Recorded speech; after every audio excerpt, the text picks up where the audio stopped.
अस्सलामुअलैकुम व्यूअर्स। इस वीडियो में हम वर्ब वॉइस के टॉपिक को समझने की कोशिश करेंगे। वीडियो में आगे बढ़ने से पहले मेरी आपसे रिक्वेस्ट है कि यहाँ पे दिए गए ये जो नोट्स हैं इनको अच्छी तरह से रीड कर लें, समझ लें, क्योंकि मेरा मानना ये है कि ये तमाम चीज़ें जो इन नोट्स के अंदर आपको रेकमेंड की गई हैं, आपको जब तक इनका कॉन्सेप्ट अच्छी तरह से क्लियर नहीं हो जाता वो आप वर्ब वॉइस के टॉपिक को ठीक तरह से समझ नहीं पाएंगे। तो चलें अब बढ़ते हैं हम अपने लेक्चर की तरफ। अगर हम बात करें वर्ब वॉइस की तो पहली तो बात यह है व्यूअर्स कि आपको ये पता होनी चाहिए कि ये एक वर्ब की फॉर्म है। Verb voice is a form of verb, verb की एक फॉर्म है ये। तो इसकी आगे दो कैटेगरीज हैं, active voice and passive voice. तो नॉर्मली जनरली हम बड़ा मशहूर है स्टूडेंट्स आपस में जब बात करते हैं टीचर से या आपस में, तो ये एक्टिव वॉइस और पैसिव वॉइस के बारे में बात करते हैं कि आपको एक्टिव वॉइस आते हैं, पैसिव वॉइस आते हैं। तो एक्चुअली ये जो टॉपिक है पूरा एक्टिव वॉइस और पैसिव वॉइस वाला, ये वर्ब वॉइस इसे कहेंगे। हम अपना जो प्रीवियस थोड़ा सा कॉन्सेप्ट है सेंटेंस स्ट्रक्चर का उसको रिवाइज करेंगे पहले, फिर आहिस्ता आहिस्ता हम स्टेप बाय स्टेप जो है वर्ब वॉइस की तरफ बढ़ते हैं। देखें जी, बेसिक स्ट्रक्चर होता है किसी सेंटेंस का कि सब्जेक्ट होता है, वर्ब होता है और ऑब्जेक्ट होता है। सब्जेक्ट कहते हैं काम करने वाले को, जो वर्ब होता है वो काम होता है, एक्शन होता है, और ऑब्जेक्ट जो है जिसके ऊपर काम किया जाता है या जो काम को रिसीव करता है, एक्शन को रिसीव करता है। तो ये बात जो है जब हम टेंसेस की बात कर रहे हैं उस हद तक तो ठीक है, लेकिन जब हम वर्ब वॉइस की बात करते हैं तो उसमें ऐसा नहीं है, उसमें थोड़ा सा कॉन्सेप्ट चेंज है। उसमें इस तरह से है, चीज़ें तो वही हैं, कोई भी जब एक्शन हो रहा है या सेंटेंस है उसमें एक वर्ब है, एक काम करने वाला और एक काम को रिसीव करने वाला है। काम करने वाला सब्जेक्ट है, काम को रिसीव करने वाला ऑब्जेक्ट है। चीज़ें तो यही हैं, लेकिन जब वर्ब वॉइस की बात करते हैं उसमें डिफरेंस ये है कि आप जिस चीज़ को प्रोमिनेंट करना चाह रहे हैं, जिस चीज़ को आप ज़्यादा इंपॉर्टेंस देना चाह रहे हैं, उससे हम सब्जेक्ट की पोजीशन पे रखते हैं, चाहे वो काम करने वाला हो या चाहे जिसके ऊपर काम हुआ और जिसने एक्शन को रिसीव किया हो। ये डिफरेंस है एक्टिव एंड पैसिव वॉइस का। यानी एक्टिव वॉइस के अंदर हम जो उसकी पोजीशन उसके एक्शन को भी ज़ाहिर कर रही है, यानी सब्जेक्ट का मतलब है काम करने वाला और ऑब्जेक्ट का मतलब है काम को रिसीव करने वाला। पैसिव वॉइस में ऐसा नहीं है। पैसिव वॉइस में जिसको हमने प्रोमिनेंट करना है उसे हम सब्जेक्ट की जगह पे लेंगे। ये दूसरे लफ्जों में आप कह सकते हैं सब्जेक्ट का मतलब है ज़्यादा प्रोमिनेंट और ऑब्जेक्ट का मतलब है कम प्रोमिनेंट। अब सब्जेक्ट में वो भी हो सकता है जिस पे काम हुआ है, बल्कि वही होगा जिस पे काम हुआ है। अगर जिसने काम किया है उसे आप सब्जेक्ट की जगह पे रख रहे हैं तो वो तो आपका फिर एक्टिव वॉइस बन गया है। तो ये डिफरेंस को आपने याद रखना है। और एक बात और मैं आपको बता दूं कि पैसिव वॉइस में हम सेंटेंसेस को क्यों कन्वर्ट करते हैं एक्टिव से पैसिव में। हम पैसिव वॉइस में सेंटेंसेस को तब कन्वर्ट करते हैं जब जो हमारा सब्जेक्ट है उसकी इंपॉर्टेंस कम है, हम उसे कम जो है नुमाया करना चाह रहे हैं, हम उसे कम जो है प्रोमिनेंस देना चाह रहे हैं, या हमारा जो सब्जेक्ट है वो जनरल है, अंडरस्टूड है या एक्सप्रेस नहीं है। तो ऐसी सूरत हाल में हम पैसिव वॉइस यूज़ करते हैं। हमने जो पहले टेंसेस यूज़ किए हैं, टेंसेस स्टडी किए हैं, वो जो हमारे सेंटेंसेस थे हाँ वो एक्टिव वॉइस थे। अब हमने ये देखना है कि एक्टिव वॉइस से हमने पैसिव वॉइस में सेंटेंसेस को कन्वर्ट क्यों करना है, और उसी में मैंने आपको ये बताया है कि पैसिव वॉइस में करते क्यों है। जब हमने अपने सब्जेक्ट को, काम करने वाले को लेस इंपॉर्टेंस देनी है तो फिर हम पैसिव वॉइस को यूज़ करते हैं। या आप कह लें कि हमने अपने सब्जेक्ट को एक्सप्रेस करना ही नहीं है। उसकी मिसाल ऐसे है जैसे मैं कहता हूँ नदीम मैच खेल रहा है, Nadeem is playing the match. अब यहाँ पे नदीम जो क्या है, ये काम करने वाला है, ये हमारा सब्जेक्ट है। अगर हम नदीम को एज ए सब्जेक्ट ले रहे हैं तो ये हमारा जो सेंटेंस है Nadeem is playing the match, ये हमारा क्या है, ये एक्टिव वॉइस में है, क्योंकि हमने सब्जेक्ट को प्रोमिनेंस दी है, काम करने वाले को प्रोमिनेंस दी है। ठीक है। अगर हम बात करते हैं कि मैच खेला जा रहा है, the match is being played, अब यहाँ पे खेल कौन रहा है ये हमें नहीं पता, क्योंकि सब्जेक्ट जो है उसकी हमें इंपॉर्टेंस हम उसको नहीं दे रहे, हमें ज़रूरत नहीं। हम जनरली बात कर रहे हैं कि मैच हो रहा है, किसके बीच में हो रहा है, कौन खेल रहा है, हमें नहीं पता। तो the match is being played ये आपका पैसिव वॉइस है, इसमें हमने सब्जेक्ट को मेंशन ही नहीं किया। तो सिंपली अगर हम एक्टिव वॉइस और पैसिव वॉइस की बात करें तो अगर आप काम करने वाले को इंपॉर्टेंस दे रहे हैं, उसको सब्जेक्ट की जगह पे रख रहे हैं, तो वो हमारा सेंटेंस किस में होगा, एक्टिव वॉइस में। और अगर आप काम करने वाले को इंपॉर्टेंस नहीं दे रहे और सब्जेक्ट की जगह पे आप उसको रख रहे हैं जिस पर काम हुआ है, तो आपका पैसिव वॉइस है। तो यही डिफरेंस है। तो ये यहाँ पे एक्टिव वॉइस और पैसिव वॉइस, इनको आपने जहन में रखना है। अभी हम इनके कन्वर्जन को ज़रा समझने की कोशिश करेंगे। बेसिक स्ट्रक्चर वही है, सब्जेक्ट, वर्ब एंड ऑब्जेक्ट। तो जब हम बात करेंगे एक्टिव वॉइस में तो सब्जेक्ट का मतलब क्या है, एक्टर, काम करने वाला। ठीक है। वर्ब एक्शन है, ऑब्जेक्ट क्या है, थिंग और पर्सन एक्टेड अबाउट, जिसके ऊपर काम हुआ है। ठीक है, जिसके ऊपर एक्शन हुआ है या जिसने एक्शन को रिसीव किया है, ये ऑब्जेक्ट है। तो ये तो हो गया आपका एक्टिव वॉइस में सेंटेंस। जब आपने पैसिव वॉइस में जाना है तो इसका मतलब ये है कि आप सब्जेक्ट को लेस इंपॉर्टेंस दे रहे हैं। तो सब्जेक्ट यानी आप सब्जेक्ट ऑब्जेक्ट को भूल जाएं। आप ये कहें कि एक्टर को आप लेस इंपॉर्टेंस दे रहे हैं, काम करने वाले को लेस इंपॉर्टेंस दे रहे हैं। तो काम करने वाले को आप लेस इंपॉर्टेंस दे रहे हैं, काम करने वाला ये है, तो आप इस एक्टर को फिर यहाँ पे लें, इसको ऑब्जेक्ट बनाएं।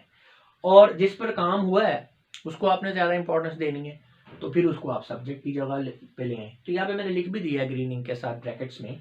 यहाँ पे आप देखें सब्जेक्ट एक्टर है और ऑब्जेक्ट क्या है, जिस पे काम हुआ है। लेकिन पैसिव वॉइस में क्या है, सब्जेक्ट वो है जिस पे काम हुआ है और ऑब्जेक्ट वो है जिसने काम किया है। ठीक है, तो यहाँ पे जो ऑब्जेक्ट है काम करने वाला, इसे हम एक्टर कह रहे हैं, इसे हम एजेंट भी कहते हैं, ताकि स्टूडेंट्स को कंफ्यूजन ना हो। अब हम यहाँ पे अगर सिंपल ऑब्जेक्ट लिख देंगे तो बाद लोग जो हैं उनके जहन में ये बात बैठी होती है एक्टिव वॉइस के लिहाज से कि ऑब्जेक्ट वही चीज़ होती है जो एक्शन को रिसीव कर रही है। लेकिन पैसिव वॉइस में ऐसा नहीं है। पैसिव वॉइस में आपने एक्शन की बेस पे नहीं सब्जेक्ट एंड ऑब्जेक्ट को देखना, आपने सिर्फ प्रोमिनेंस के बेस पे देखना है। आप जिसको प्रोमिनेंस दे रहे हैं वो सब्जेक्ट है, ठीक है, और वो आप अगर काम करने वाले को प्रोमिनेंस दे रही हैं, उसका सब्जेक्ट रखना है, तो फिर वो आपका एक्टिव वॉइस है, वो पैसिव वॉइस है ही नहीं। जिस पे काम हुआ है उसको आपने प्रोमिनेंस देनी है, उसको आप सब्जेक्ट की जगह पर रख रहे हैं, इसका मतलब है वो आपका पैसिव वॉइस है। तो लिहाजा यहाँ पे जो ऑब्जेक्ट है वो एक्टर है, काम करने वाले को हमने ऑब्जेक्ट बनाया क्योंकि उसकी इंपॉर्टेंस काम है। तो लिहाजा हम इसे एजेंट भी कहेंगे, एजेंट कह सकते हैं। एजेंट कहेंगे तो आपके लिए ज्यादा आसानी रहेगी। एजेंट का मतलब है काम करने वाला। लीजिए ये आपका एक्टिव वॉइस से पैसिव वॉइस में सेंटेंस कन्वर्ट हो गया। वर्ब आपका वैसे का वैसे आ जाएगा और सब्जेक्ट में इसमें इसका सब्जेक्ट ऑब्जेक्ट बन जाएगा, ऑब्जेक्ट जो है सब्जेक्ट बन जाएगा। ये एक तरह से क्रॉस वर्जन जो है ये बन जाता है। और ये मैंने क्रॉस बनाया भी हुआ है। और इसमें ना डबल एरो का मतलब ये है कि ज़रूरी नहीं है कि आपने एक्टिव से पैसिव में कन्वर्ट करना है। एग्जाम के अंदर आपको पैसिव से एक्टिव के अंदर भी सेंटेंसेस को कन्वर्ट करना पड़ सकता है। तो जाहिर, तो जब आपने पैसिव से एक्टिव में जाना है तो रिवर्स हो जाएगा प्रोसेस। सब्जेक्ट को ऑब्जेक्ट बना देंगे, ऑब्जेक्ट को आप सब्जेक्ट बना देंगे। आगे हम प्रैक्टिस एक्सरसाइजेस करेंगे, उसमें आप ये सॉल्व करेंगे कि पैसिव से एक्टिव और एक्टिव से पैसिव में आपने कन्वर्ट करना है सेंटेंसेस को। तो आपकी बड़ी अच्छी प्रैक्टिस हो जाएगी उससे। अच्छा जी, अब एक तो हो गया ये चीज़। अब इसके अंदर एक काम होता है, स्टूडेंट अक्सर उसको गलत करते हैं और उसी वजह से स्टूडेंट्स को पैसिव वॉइस और एक्टिव वॉइस में थोड़ा मुश्किल भी लगता है बाल का। काम क्या होता है कि प्रोनाउन का केस आपने चेंज करना है। ठीक है, ये देखें, ये मैंने आपको इंग्लिश कर दी है। आज एक ही मरतबा आप समझ लें, इंशाल्लाह ज़िंदगी में दोबारा आपको ये भूलेगा। ये आपका एक्यूसिटिव है और ये आपका नॉमिनेटिव है। आई आपका नॉमिनेटिव केस में, इसका एक्यूसिटिव मी है, वी का आस्ता यू का यू है, ही का हिम है, शी का हर है, इट का इटी रहता है, दे का देम बन जाएगा। ये मैंने यहाँ पे लिखा हुआ है ना, ये पर्सनल प्रोनाउन वाला आपको टॉपिक अगर आपने किया है तो ये चीज़ समझने में आपको मुश्किल नहीं आएगी। खैर कोशिश कर रहा हूँ मैं कि आप इसको चलें याद कर लें। ठीक है, तो सिंपल, जब आपके प्रोनाउंस वर्ब की इस साइड पे यानी नॉमिनेटिव फॉर्म है तो आपने प्रोनाउंस की ये हालतें यूज करनी है। और जब आपका प्रोनाउन जो है वर्ब के इस साइड पे है तो आपने ये वाली यूज करनी है हालतें। ठीक है, यानी आपका प्रोनाउन सब्जेक्ट है, चाहे वो एक्टिव का है चाहे पैसिव का है, आपने ये वाली फॉर्म यूज करनी है। आपका ऑब्जेक्ट जो है आपका जो प्रोनाउन है वो ऑब्जेक्ट में है, चाहे एक्टिव में चाहे पैसिव, यानी इस साइड पे है तो आपने यहाँ पे रखना है। यानी अगर मैं की बात कर रहा हूँ अपने आप की, तो आप सब्जेक्ट में है तो आप आई यूज करेंगे, अगर आप ऑब्जेक्ट में है तो आप मी यूज करेंगे। सिंपली ये आपकी नॉमिनेटिव फॉर्म है या एक्यूसिटिव फॉर्म है। तो सिंपली आप इसको इस तरह से भी कह सकते हैं कि प्रोनाउन जब आप एज ए सब्जेक्ट ले रहे हैं तो आपने उसकी नॉमिनेटिव फॉर्म लेनी है, जब आप एज एन ऑब्जेक्ट ले रहे हैं तो आपने उसकी एक्यूसिटिव फॉर्म लेनी है। ये आगे जाके हम इसको मजीद क्लियर कर लेंगे, आपको समझ आ रही है। अभी आप बस यही याद रखें। देखें ना, अब यहाँ पे ऑब्जेक्ट है, फर्ज करें यहाँ पे मी है, ठीक है, ये वाला, तो जब ये ऑब्जेक्ट से सब्जेक्ट बनेगा तो फिर ये आई बन जाएगा। ठीक है, इसी तरह अगर फर्ज करें यहाँ पे देम है तो जब ये इधर जाएगा तो ये दे बन जाएगा। इसी तरह यहाँ पे फर्ज करें दे था, सब्जेक्ट था, अब जब ये इधर आएगा ऑब्जेक्ट बनेगा तो दे से ये दम बन जाएगा क्योंकि ये वर्ब से इधर आ गया। तो जब कोई चीज वर्ब से परे जाएगी तो वो इस साइड पे चली जाएगी। ठीक है, और जब कोई चीज जो है वर्ब से इधर जाएगी तो वो इधर जाएगी तो वो इस साइड पे आ जाएगी। ये आपने जहन में रखना है।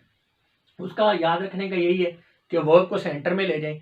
जब आप इधर से कोई प्रोनाउन उठा के उधर ले जा रहे हैं तो आपने, इसका मतलब है यहाँ से उसको इधर भी आपने चेंज कर लेना है। और जब आप उधर से उठा के इधर लेकर आ रहे हैं तो आपने प्रोनाउन को यहाँ से इधर से चेंज कर लेना है। अच्छा जी, ये एक चेंज हो गया। पहला चेंज तो ये है कि उसके सब्जेक्ट को ऑब्जेक्ट, उसके ऑब्जेक्ट को सब्जेक्ट, वर्ब वैसे ही आ गया और प्रोनाउंस की आपने हालतों को चेंज कर देना है। एक ये तो हो गया सब्जेक्ट एंड ऑब्जेक्ट के हवाले से। अब हम बात करते हैं टेंसेस की। टेंसेस में क्या है जी, 12 टेंस हैं। 12 में से जो आपका परफेक्ट कॉन्टिन्यूस टेंस है तीनों जमानों का, उसका पैसिव वॉइस नहीं बनता। 3 वो निकल गए, फ्यूचर कॉन्टिन्यूस का टेंस आपका नहीं मिलता, एक वो निकल गया। तो टोटल आपके 8 टेंस हैं। अब 8 के 8 टेंसेस में जो सब्जेक्ट और ऑब्जेक्ट की कन्वर्जन की साइंस है वो यही है, इसके अलावा कुछ नहीं। यानी आपने ऑब्जेक्ट को सब्जेक्ट, सब्जेक्ट को ऑब्जेक्ट बना देना है, और अगर प्रोनाउन है तो उनकी हालतें चेंज कर देनी, बस, उसमें और कोई चेंज नहीं। तो फिर आप कैसे आइडेंटिफाई करेंगे कि ये कौन सा टेंस है, या एक टेंस से दूसरे टेंस में आप कैसे कन्वर्ट करेंगे, वो आपका डिफाइन करेगा वर्ब। वर्ब की हालतें चेंज होनी है जिससे आपका टेंस चेंज होगा, ठीक है। वो तो मेरा ख्याल एक्टिव वॉइस में भी तकरीबन ऐसे ही है कि सब्जेक्ट एंड ऑब्जेक्ट तो वही रहेगा ना, वर्ब की फॉर्म चेंज होती जाएगी और उसी के बेस पे आपने सारा काम करना है। अच्छा, अब हम आते हैं, सब्जेक्ट और ऑब्जेक्ट को हमने देख लिया, अब हम आते हैं वर्ब की तरफ। जो पास्ट पार्टिसिपल का वर्ब है ना, वो दो उसके अंदर चीजें, सॉरी, जो पैसिव वॉइस का वर्ब है ना, उसके अंदर दो चीजें हैं, B and past participle.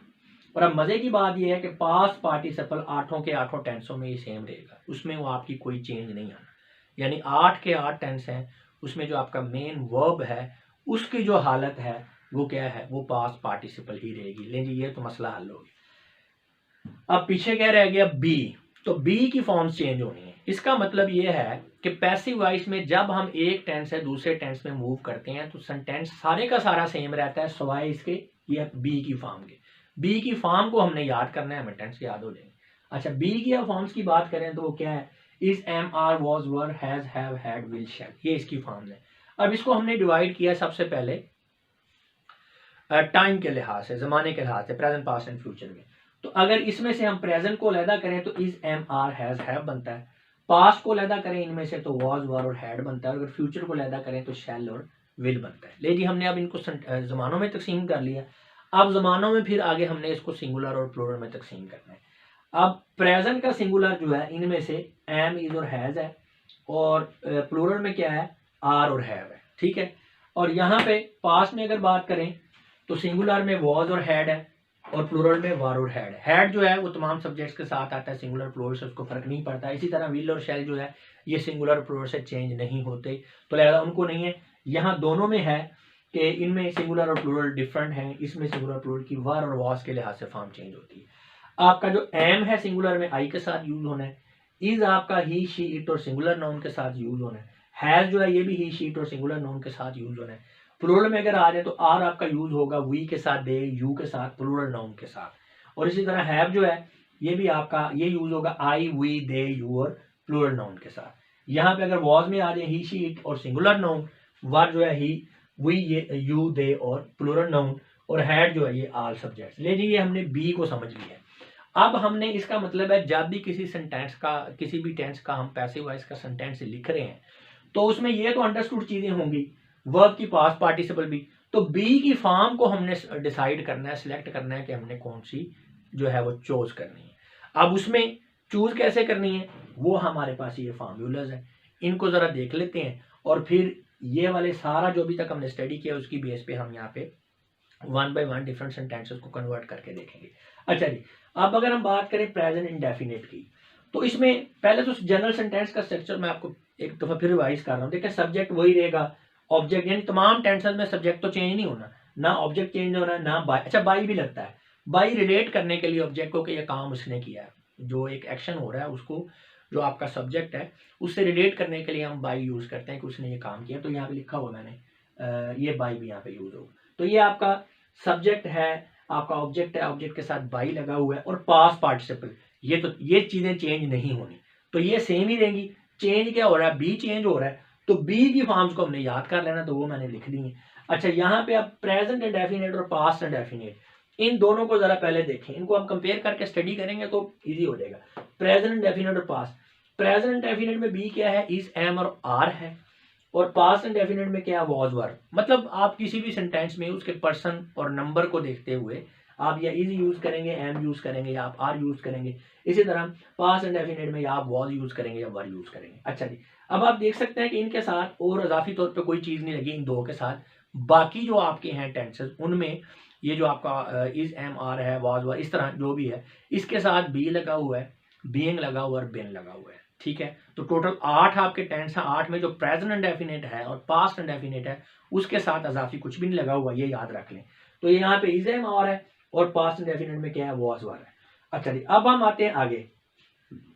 Present continuous में क्या है, is am are plus being, यानी जो आपका प्रेजेंट इंडेफिनेट वाला था बस उसके साथ आपने बीइंग लगा देना है तो आपका वो प्रेजेंट कॉन्टिन्यूस बन जाना है। यानी इसमें और उसमें चेंज देखें सिर्फ यही है कि इज एम आर के साथ क्या है, बीइंग आ गया। ठीक है, अच्छा यहाँ पे भी यही है, पास्ट कॉन्टिन्यूस में जाएं तो वॉज वर था ऊपर, पास्ट इंडेफिनेट में उस वॉज वर के साथ आपने बीइंग लगा दिया तो ये आपका पास्ट कॉन्टिन्यूस बन गया।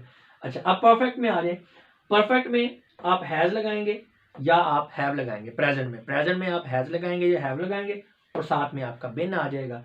और पास्ट परफेक्ट में आप हैज हैव के बजाय क्या लगाएंगे, हैड लगाएंगे और साथ में आपका बिन आ जाएगा। अच्छा जी, उसके बाद अगर आप बात करें फ्यूचर इंडेफिनेट की तो उसमें फ्यूचर इंडेफिनेट में भी और फ्यूचर परफेक्ट में भी विल या शैल होगा, दोनों में। और इंडेफिनेट की बात करें तो विल और शैल के साथ बी आएगा, और अगर आप परफेक्ट की बात करें तो विल और शैल के साथ हैव बीन आएगा। इसको फिर मैं बता रहा हूं कि आप इसको फिर समझ लें। जो आपका कॉन्टिन्यू जो इंडेफिनेट है प्रेजेंट और पास्ट उसके साथ कुछ अजाफी नहीं है, यानी बीइंग वगैरह कोई चीज नहीं। कॉन्टिन्यूस चाहे प्रेजेंट का है चाहे पास्ट का है उनके साथ बीइंग लग रहा है। ठीक हो गया। और जो परफेक्ट है चाहे पास्ट का है चाहे प्रेजेंट का, उनके साथ एंड में क्या लग रहा है, बिन लग रहा है। अच्छा अब इनमें फर्क क्या है कि प्रेजेंट में इज एम आर है तो पास्ट में वॉज वर है, प्रेजेंट में इज एम आर बीइंग है तो पास्ट में क्या है, वॉज वर बीइंग है। प्रेजेंट में हैज हैव बिन है तो पास्ट में क्या है, हैड बिन है। अच्छा फ्यूचर में आपको पता है दोनों के साथ विल एंड शैल आएगा। फ्यूचर इंडेफिनेट में विल शैल के साथ बी और फ्यूचर परफेक्ट में विल शैल के साथ हैव बिन आ जाएगा। ले जी ये हमारे पास फार्मूलाज हैं, इनके मुताबिक हमने जो है अब सेंटेंस बनाने हैं। अच्छा जी अब हम बात करते हैं, यहाँ पे सेंटेंस देखें जरा। हमारे पास एक सेंटेंस है, आई राइट अ लेटर, मैं खत लिखता हूँ। देखें जी मैंने आपको पहले ही बताया कि टेंसेस आपको आने चाहिए, फिर आप पैसिव वॉइस एक्टिव वॉइस समझ सकते हैं। आपको टेंस आएंगे तो पता चलेगा ना। अब आई राइट अ लेटर, अब ये कैसे पता चलेगा कि आपको कौन सा टेंस है, अगर आपको टेंस आते होंगे तो। आई राइट अ लेटर, मैं खत लिखता हूँ, ये आपका क्या है, प्रेजेंट इंडेफिनिट टेंस है। इसका मतलब है आपने फार्मूला ये वाला लगाना है। ठीक है, अब लगाना कैसे है, पहले तो आप इसे एक्टिव में पैसिव वॉइस में कन्वर्ट करने के लिए इसके अंदर जो चेंजेस रिक्वायर्ड है हम उनको करते हैं। हाँ जी, आई राइट अ लेटर, इसमें आई क्या है, काम करने वाला है, सब्जेक्ट है, एक्टर है। राइट क्या है, ये एक्शन है, ये वर्ब है।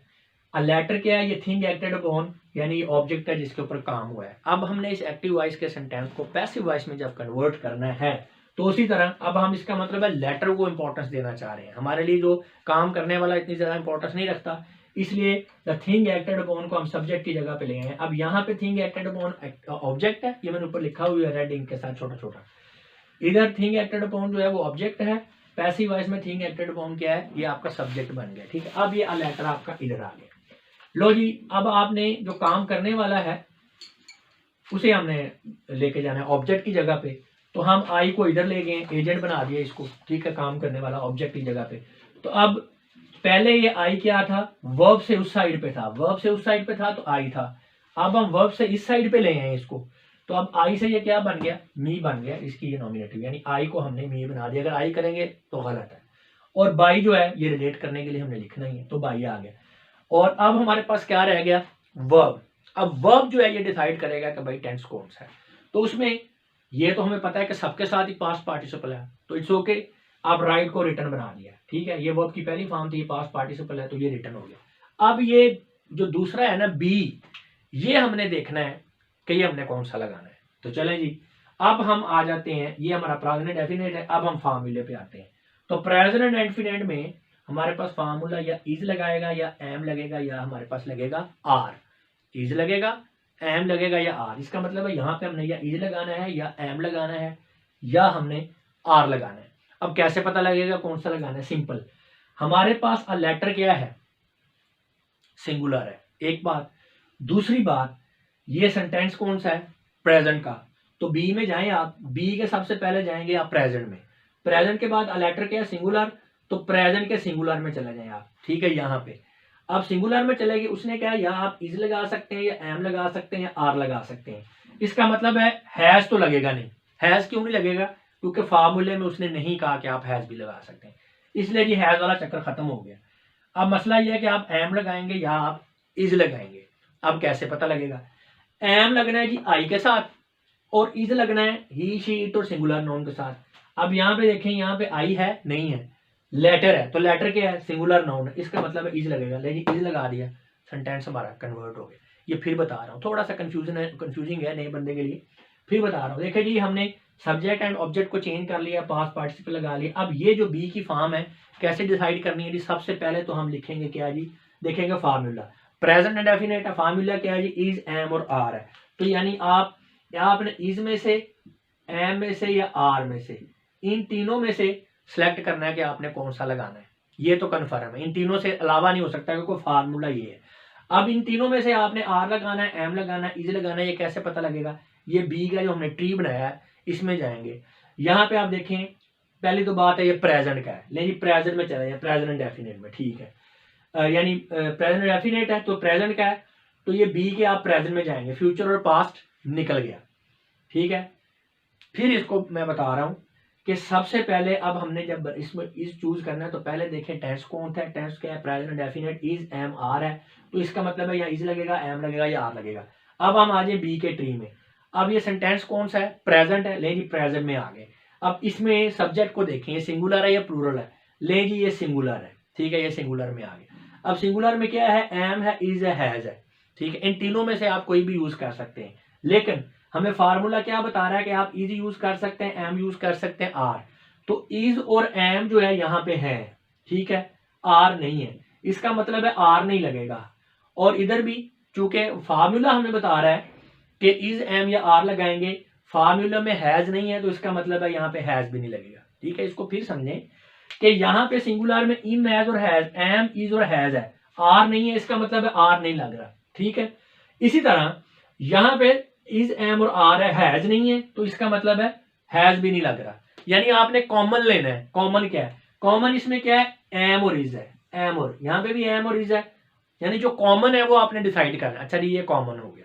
अब इस कॉमन में से आपने देखना, अब दो है, इसका मतलब है यहाँ पे या इज लगेगा या यहाँ पे क्या लगेगा? एम लगेगा। तो आप देख लें, इसमें देख लें, एम किसके लिए? आई के लिए। इज किसके लिए? ही, शी, इट, सिंगुलर नाउन। अब यहाँ पे देखें, अलेटर है या आई है? आई नहीं है, अलेटर है, इसका मतलब है एम भी गया। तो एक तो अंडरस्टूड है, इज है, वैसे भी आपको पता है सिंगुलर नाउन के साथ इज लग रहा है, और आपको पता है लेटर क्या है? ये सिंगुलर नाउन है। तो लिहाजा हम यहाँ पे क्या लगाएंगे? A letter is written by me. बाकी टेंसेस में भी ऐसे ही है, अभी हम आपको ये करके भी दिखाएंगे। तो उसमें अब जो है आपने एक चीज ध्यान में रखनी है, जब ये वीडियो जो है अख्ताम पे होगी तो एंड पे ना ये स्लाइड्स चेंज होंगी। दो स्लाइड आपको मैं दिखाऊंगा, एक स्टेट ऑफ एक्शन बेस्ड और एक टाइम ऑफ एक्शन बेस्ड। उसमें ना बड़ा ज़बरदस्त करके सेंटेंसेस को जो है अलाइन किया हुआ है, ताकि वो आपको आपके याद रखने के लिए और प्रैक्टिस के लिए। तो उनमें भी वो सारे के सारे ये सेंटेंस टेंस वाइज, फिर sentence wise, state of action based, वो सारा आप कह लें जैसे वो हम छोटे होते हुए गर्दाने नहीं पढ़ते थे, वो एक तरह से गर्दान जो है ये आपकी बन गई है, ठीक है। या आप कह लें कि एक टेबल बन गया, जैसे आप काउंटिंग के अंदर टेबल पढ़ते हैं तो वो टेबल्स आपके बना दिए, तो वो आप देख लीजिएगा, आपके लिए बड़ा ईजी हो जाएगा और सारे टेंसेस उसमें कवर हो जाएंगे। अच्छा जी, खैर यहाँ पे भी हम इसको देखेंगे, जितना हो सका हमसे पॉसिबल करेंगे हम। यहाँ पे अब हमने ये प्रेजेंट इंडेफिनिट से लेके यानी ये 8 हमने जो हमारे टेंसेस हैं इनका बेसिक स्ट्रक्चर हमने समझ लिया है। अब ये तो हमारा पॉजिटिव या अफर्मेटिव सेंटेंस था। नेक्स्ट अब हमने देखना है कि नेगेटिव, इंट्रोगेटिव और इंट्रोगेटिव सेंटेंस जो है ये भी हमें बनाने पड़ते हैं, ये भी हमारा मसला है। तो अब हम जो है नेक्स्ट ये इनके नेगेटिव, इंट्रोगेटिव और इंट्रोगेटिव नेगेटिव जो है इनके स्ट्रक्चर्स को भी अभी हम समझने की कोशिश करेंगे।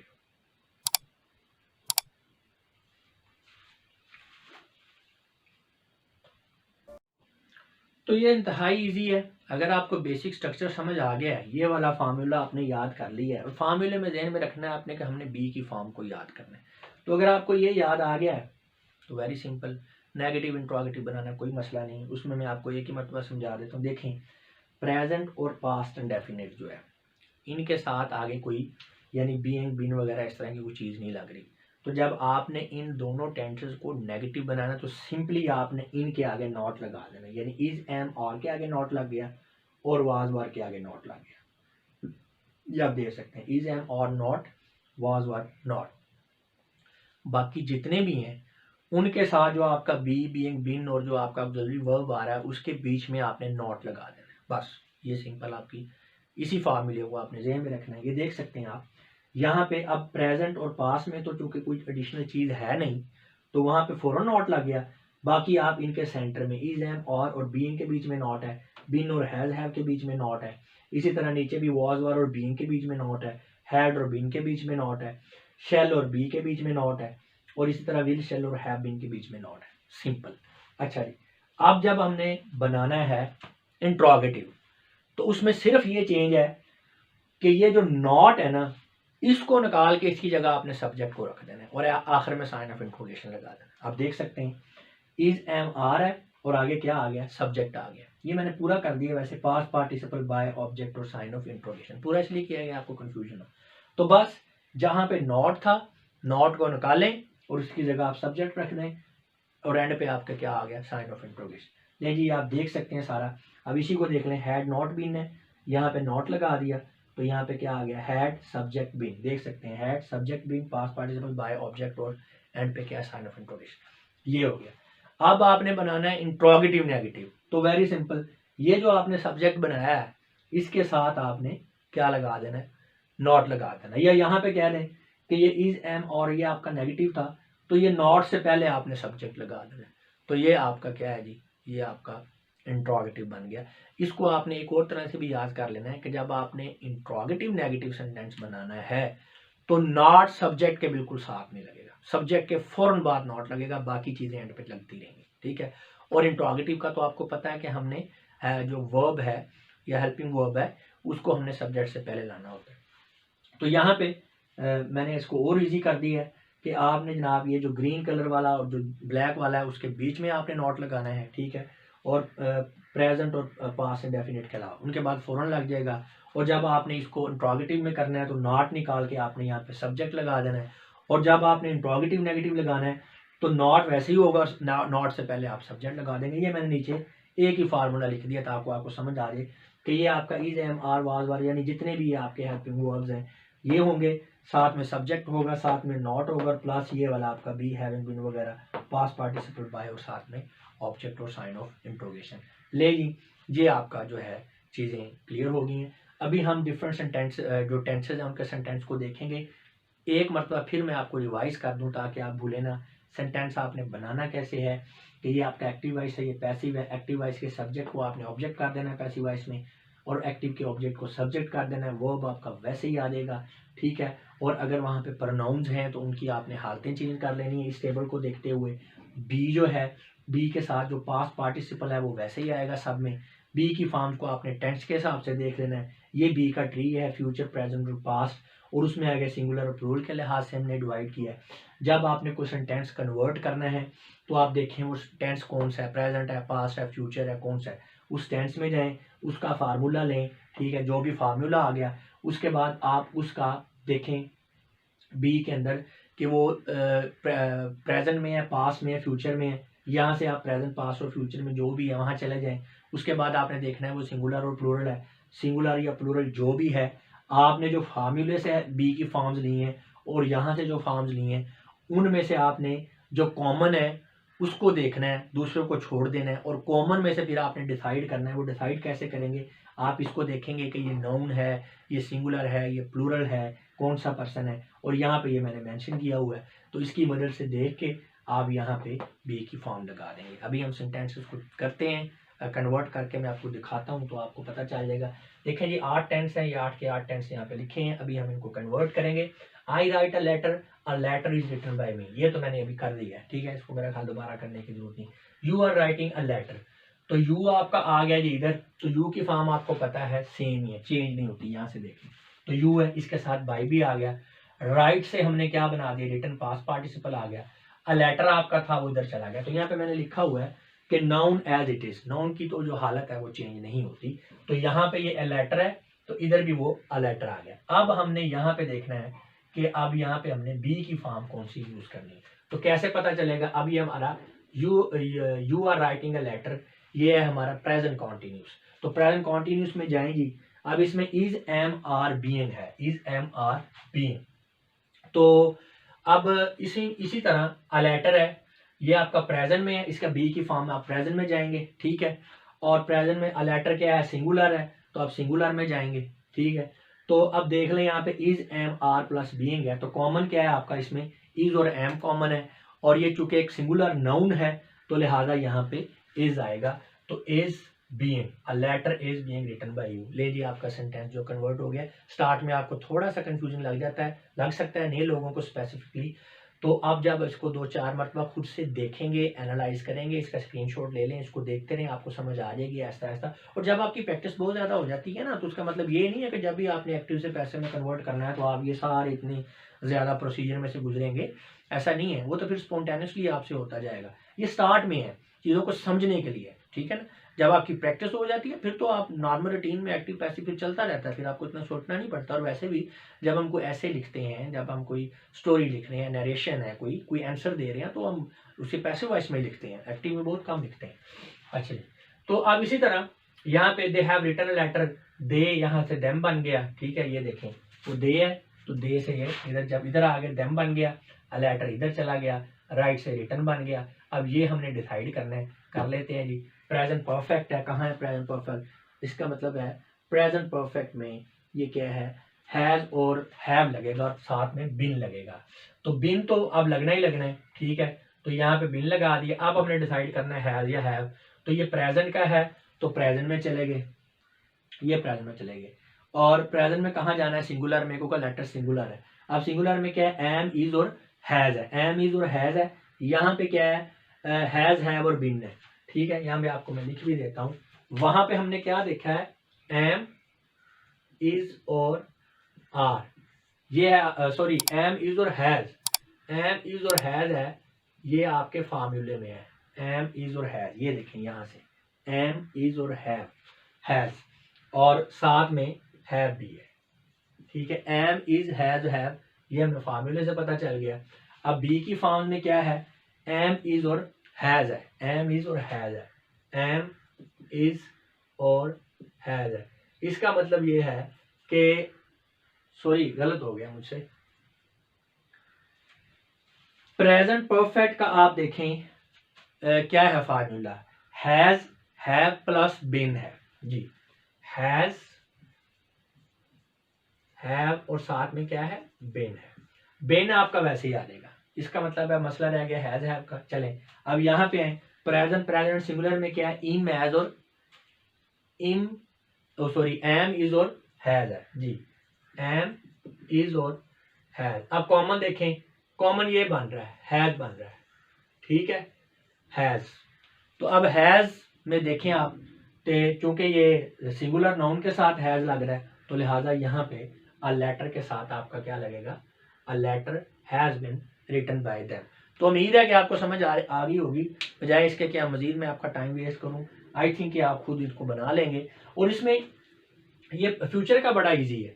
फ्यूचर का इजी इसलिए है क्योंकि उसमें आपका वो चेंज नहीं होता, वो जो है ना पर्सन के लिहाज से। अच्छा विल और शेल की भी आपको बात बता दूं, शेल यूज होता है आई और वी के साथ, विल यूज होता है बाकी पर्सन के साथ। और वैसे अब आप आई और वी के साथ भी विल यूज कर सकते हैं। मॉडर्न इंग्लिश के अंदर जो है शेल का यूज जो है वो तकरीबन ना होने के बराबर है। तो अगर आप विल भी सबके साथ लगा लें तो दैट्स नॉट एन इशू, लेकिन आपको पता होना चाहिए कि अगर शेल आप कहीं पे यूज करें तो और आई और वी के साथ होगा। अच्छा जी, अब ये क्या है, इट विल ईट मीट, इसको कन्वर्ट करते हैं। मीट इधर चला गया, नाउन ना चेंज कोई नहीं आएगा, इट जो है वो भी इट ही रहेगा। आप देख सकते हैं इट की आप फॉर्म चेंज करते हैं तो वो चेंज नहीं होती।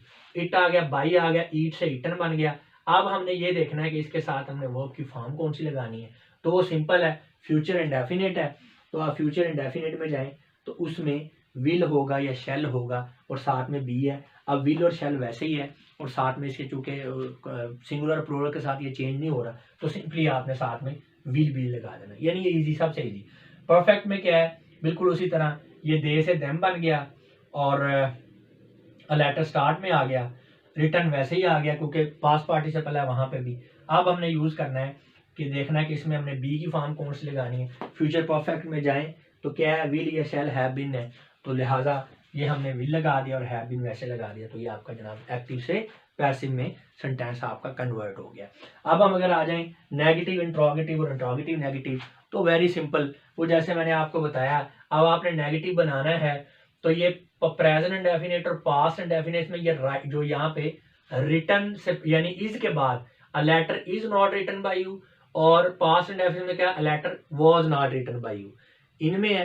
बाकी सब में वो जो बी एंड बिन वगैरह है उनके और इज एम वगैरह आर वगैरह के सेंटर में होगा। जैसे अब यहाँ पे तो इज के बाद है, अब इज और बीइंग के बाद नॉट होगा, हैज और बीन के बाद नॉट होगा, वाज, अच्छा वाज के बाद इसी तरह वाज और बीइंग के दरमियान, हैड और बीन के दरमियान, और इसी तरह विल और बी के दरमियान, विल और हैव बीन के दरमियान।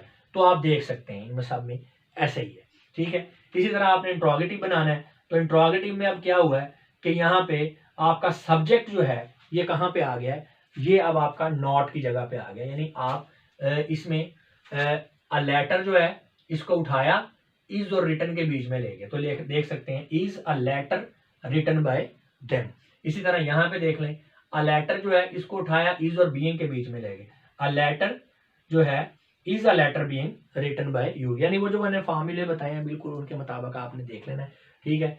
और यहाँ पे इसी तरह एक और देख लें, they will have written a letter, तो ये विल आपका चला गया जी इधर स्टार्ट में, ठीक है, देख सकते हैं will a letter have been written by them.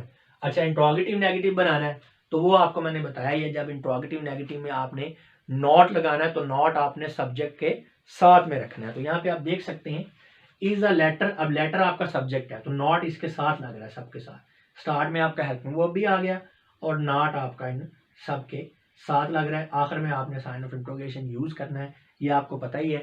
तो यहाँ पे ये आपके 8 टेंस है, इसी सीक्वेंस में मैंने ये वाले, जगह कम थी तो फिर मैं नीचे आया, नेगेटिव इंट्रोगेटिव और इंट्रोगेटिव नेगेटिव इसी सीक्वेंस में, यानी आप यहाँ से पॉजिटिव देखेंगे, यहाँ से उसका जो है काउंटर पार्ट जो है आप उसे कहेंगे नेगेटिव इंट्रोगेटिव, और इसका जो है इंट्रोगेटिव नेगेटिव, इसी तरह सबके ये भी 8 हैं, ये आप गिन सकते हैं ये 8 ही हैं। इसके अलावा मैंने आज जैसे आपको बताया ये स्लाइड चेंज होगी, 2 स्लाइड्स आ रहे हैं, उनके अंदर ये क्योंकि ये सारा नहीं है तो वहाँ सिर्फ सेंटेंस एग्जाम्पल सेंटेंसेज ही लिखे हुए हैं, उसमें हमने इसको टेंस वाइज भी तरतीब दिया हुआ है, और उसमें यानी टाइम ऑफ एक्शन बेस भी उसको किया है हमने, और स्टेट ऑफ एक्शन बेस भी हमने इसको अरेंज किया जैसे हमने टेंसेस के दौरान किया था। तो ये आप इसमें देख लें, वो स्लाइड्स में भी चेंज हो जाएंगी, यानी जब लेक्चर ख़त्म होगा तो उसके एंड पे वो 2 स्लाइड्स आएंगी। और इसमें ये चीज़ें जो हैं इनमें भी आपके लिए सहूलत है, इनके ऊपर सेपरेट वीडियोज़ हैं, लिंक्स नीचे डिस्क्रिप्शन के अंदर शेयर कर दिए गए हैं, तो वहाँ से जाके आप इन चीज़ों को भी सीख सकते हैं। फिर मैं बता रहा हूँ चाहे टेंसेस है, चाहे आपका वर्ब वॉइस है, कोई भी चीज़ है, इस पर टाइम लगता है चीज़ों को याद करने में। तो याद करने से मुराद ये कि प्रैक्टिस करेंगे तो खुद ब खुद ही याद हो जाएंगी आपको। तो मैंने कोशिश तो पूरी की है, वैसे ये चीज़ें एक ही वीडियो में या एक ही जो है आप कह रहे हैं लेक्चर में समझ में आने वाली तो नहीं है, लेकिन मैंने कोशिश की है, उम्मीद है कि आपको समझ आ गई होगी वर्ब वॉइस की। अगर अभी भी आपको प्रॉब्लम हो रहा है तो फिर जो इनकी सेपरेट वीडियोस बनाई हुई हैं ना इनके ऊपर टेंसेस वाइज, फिर उनको जो है वो सीखने की कोशिश करें। अब मैं आप लोगों से इजाज़त चाहूँगा और उम्मीद करता हूँ कि आपको इस वीडियो को देख लेने के बाद वर्ब वॉइस का कॉन्सेप्ट अच्छी तरह से तैयार हो चुका होगा। अपना बहुत सा ख्याल रखिएगा। अभी भी ये स्लाइड चेंज हो जाएगी, 2 स्लाइड्स एंड पे आ गई हैं, आएंगी, उनको आप ज़रा उनको भी देख लें, उनका भी स्क्रीनशॉट ले लें। तो अपना बहुत सा ख्याल रखिएगा। खुदा हाफिज़।